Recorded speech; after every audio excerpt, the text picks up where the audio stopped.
আসসালামু আলাইকুম। আমি আজকে কবিতা এবং কবি প্রসঙ্গেই সামান্য একটু আলোকপাত করব। কারণ হচ্ছে যে আসলে ছড়া, কবিতা, গল্প, নাটক, প্রবন্ধ সাহিত্য, তারপরে দেখা যায় যে ছোট গল্প, উপন্যাস, এগুলিতে আসলে অনেকেই আমরা নিজেকে নিয়োজিত করে রাখি। চেষ্টা করি যে নিজের জীবনের কথাগুলো কিংবা সমাজ, রাষ্ট্র ব্যবস্থা, বিশ্ব ব্যবস্থা, মানবিকতা, যুদ্ধ, বিগ্রহ, তারপরে প্রাকৃতিক দুর্যোগ ইত্যাদি কত কিছু নিয়ে, প্রেম, প্রীতি, ভালোবাসা, এগুলি নিয়ে আমরা বিভিন্ন সময় বিভিন্ন রকমভাবে এই সৃষ্টি কাজে নিয়োজিত থাকি। তো সাধারণত এসবের মধ্যে এখন মানুষের আসলে সময় খুব কম যে গল্প পড়া কিংবা একটা উপন্যাস পড়া, নাটক পড়া। এখন মানুষ আসলে এই মিডিয়ার যুগে নাটক দেখছে কিংবা ছোট ছোট মানে যে টিকটক হোক কিংবা ছোট ছোট রিলগুলো হোক, এগুলি দেখে দেখে মানুষ আসলে সারাক্ষণ ব্যস্ত থাকছে।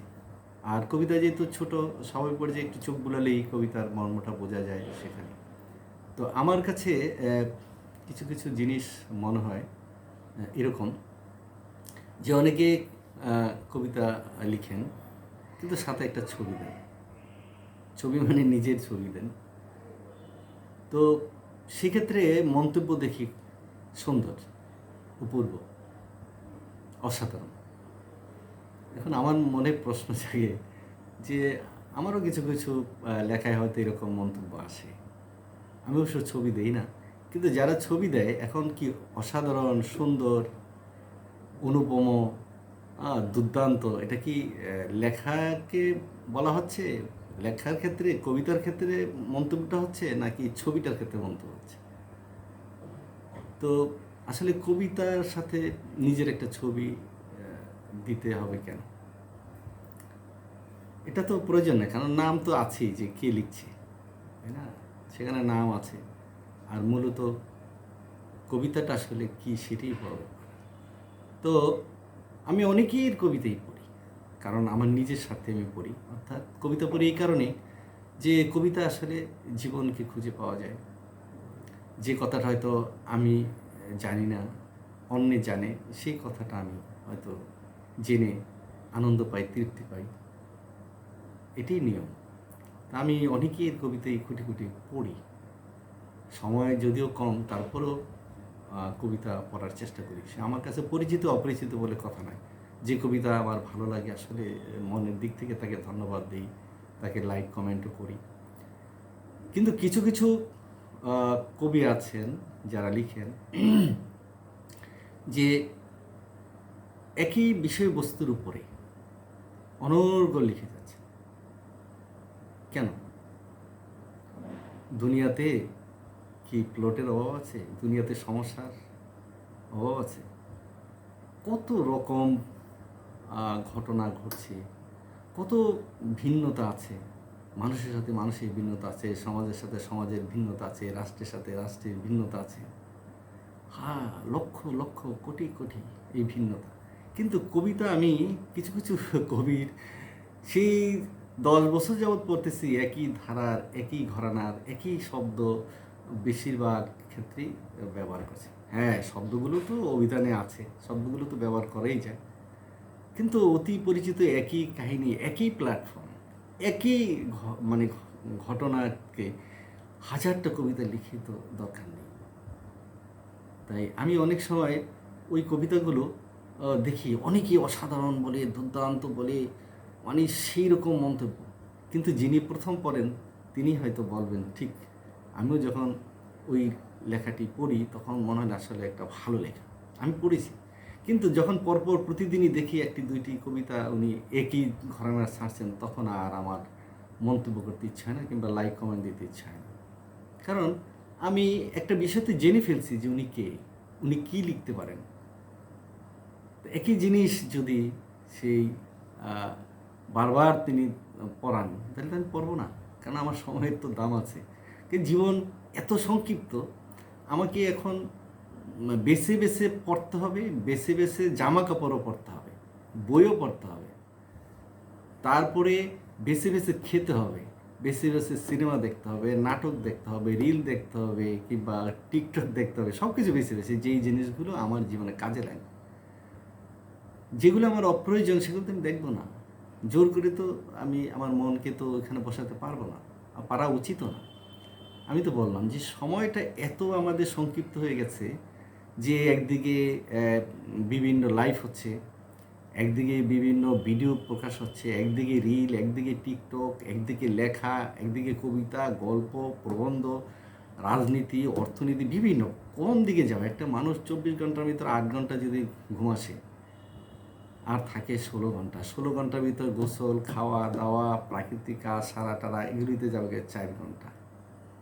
তাহলে 16 ঘন্টার মধ্যে থাকে 12 ঘন্টা। 12 ঘন্টার মধ্যে যারা চাকরি করে, ব্যবসা করে, তাদের তো একটা সময় আছে। তারপরে পড়া কখন?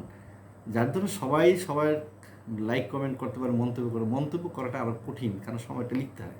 সেক্ষেত্রে লাইক দিয়ে, হ্যাঁ তোমার এটা আমি দেখেছি, আমার ভিতরে ভালো লেগেছে, একটা লাভ দেওয়া কিংবা একটা আঙ্গুল দিয়ে একটা করা। অনেকেই বলে যে হ্যাঁ একটা লাইক দিয়ে দিল। লাইক মানেই তোমার এটা আমি দেখেছি, পড়েছি। এখন সমালোচনা করে তো কিছু বলা যায় না, কারণ তাহলে তো বন্ধুত্ব শেষ। ভালো ভালো নয়, তাকেও ভালো বলতে হয়। যেগুলো কবিতার মধ্যে পড়ে না, দেখেছি সেগুলো লেখা হচ্ছে অসাধারণ, ইত্যাদি ইত্যাদি। এটা আপনারা সবাই কম বেশ জানেন। আসলে এত অসাধারণ আমরা সবাই লিখছি, কিন্তু কবিতার বাজার তো নাই, কেউ সেই কবিতাকে পড়ে না। কবিতা বই ছাপা হইলে বন্ধুরা সেই কবিতার বইটা পড়ে না, কারণ জানে যে আসলে ওই লেখার জন্য লেখা, সামাজিকতার জন্য আমাদের ওই সমস্ত বলা, এটা। সেই জন্যই বলি যে আবার একটা জিনিস দেখা যায় যে অনেকেরই কবিতার মধ্যে দেখা যায় যে আমরা দেখি যে 50-এর দশক, 60-এর দশক, 70-এর দশক, 80-এর দশকের ওই লেখা, ওই ভাব, ওই সব কিছু আবার ফিরে আসে। তা আমি যদি 70 দশকের, 60 দশকের, 50 দশকের, 80 দশকের সেই সেরা সেরা কবিতাগুলো পড়ে থাকি, সেই কবিতায় যদি এখন আবার কেউ লিখে, আমি কেন পড়ব? আমি তো ওই কবিতা পড়ব না। কারণ হচ্ছে আমি যেখানে রবীন্দ্রনাথ, আমি যেখানে নজরুল, আমি জীবনানন্দ, আমি শক্তি চট্টোপাধ্যায়, এদেরকে আমি যখন পড়ছি, তাই না, সুনীলকে যখন পড়ছি, তখন এত শক্তিমান লেখকদের ওই লেখা ছেড়ে আমি তো আরেকটা ওই ঘরানার, ওই ধাঁচের, ওই ভাবাপন্ন, ওই শব্দের ওই লেখা তো আমার আর ভালো লাগবে না। এখন জীবনানন্দকে যদি আবার নতুন করে কেউ লিখতে যায়, তাহলে তো আমি জীবনানন্দের কাছেই যাব, আমি তো নতুন কাছে যাব। সেই জন্যই নতুন কিছু লিখতে পারাটা হলো আসলে ভালো কাজ। কিন্তু নতুন কি দিবে, চিন্তার যে বিকাশ, সেটা যেন স্তব্ধ হয়ে গেছে।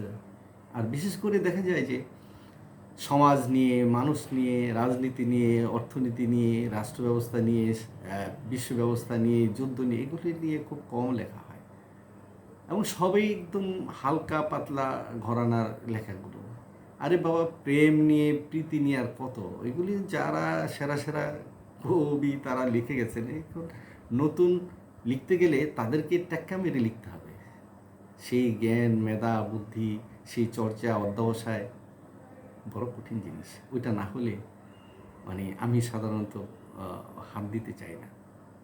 এবং নিজের কথাগুলো, নিজের অভিজ্ঞতাগুলো শেয়ার করাটা, নিজের মধ্য থেকে গভীরতা নিয়ে যে প্রকাশ করতে পারে, সেই কিন্তু আসলে নতুন কিছু দিতে পারে। নতুন কিছু যদি না হয়, পুরানো যদি হয়, আপনি যদি আমাকে এখন সেই পুরানো দিনের কবিতা আপনি লিখেন, আমি কেন পড়ব? আমি তো প্রথমেই বলেছি, আমার সময়ের এখন দাম আছে, আমার এখন বয়স হয়ে গেছে। আমি এখন এমন একটা চাই যেটা আমার জীবনের সাথে, যেটা আমাকে আনন্দ দিবে, যেটা আমাকে অথবা কষ্ট দিবে, অথবা আমাকে ভাবাবে, এরকম আমি কিছু চাই। এমন কিছু চাই না যেটা নজরুল লিখেছে, রবীন্দ্র লিখেছে, জীবনানন্দ লিখে গেছে, অন্য বড় বড় কবিরা লিখে গেছে, তাই না? সেটা আমার দরকার নেই। তাই আপনারা যারাই হয়তো আমার এটা যদি কেউ শুনবেন না জানি, তারপরেও যে দুই একজন যারা মানে শুনবেন, একটু ভাববার জন্যই আমি কথাটা বলেছি। আমি কোনো সমালোচনা জানি, আমার লেখাও যে লেখা হয় তা না। আমি যদি বলি যে আমি লিখি, শখে লিখি, হ্যাঁ, কিন্তু শখে লিখা একটা জিনিস, আমি শখে লিখি, তাহলে আমি আশা করবো কেন কেউ আমার বই পড়বে, কেউ আমার কবিতা পড়বে, কেউ আমার লাইক কমেন্ট করবে? আমি তো শখেই লিখি। আমার একটা পেজ আছে, এখানে সার্বভৌমত্ব আমার, পয়সা দিয়ে আমি এই ফেসবুক চালাচ্ছি, সেখানে আমি লিখছি, আমি যা ইচ্ছা তাই লিখব না। আমি যা ইচ্ছা তা লেখাটা মানে মনে হয় ঠিক। আর ইদানিংকালে আর দেখি যে যারা মাত্র এসছে তারাও বড় বড় পুরস্কার পেয়ে যাচ্ছে। আমি মানে অনেককেই আমি দেখেছি যে আহ, পুরস্কারের জন্য খুব ব্যতিব্যস্ত হয়ে যায়। কি পুরস্কার কি? পুরস্কার কি মানুষকে কবি বানায়? পুরস্কার কি সাহিত্যিক বানায়? পুরস্কার কি ভালো একজন গায়ন বানায়, শিল্পী বানায়? আসলে সময় একদিন বলে দিবে। সময় এমন একটি ধারালো চাকু, সে সব কিছু কাটতে পারে। তাই সবার কাছে আমার একটা আকুল আবেদন,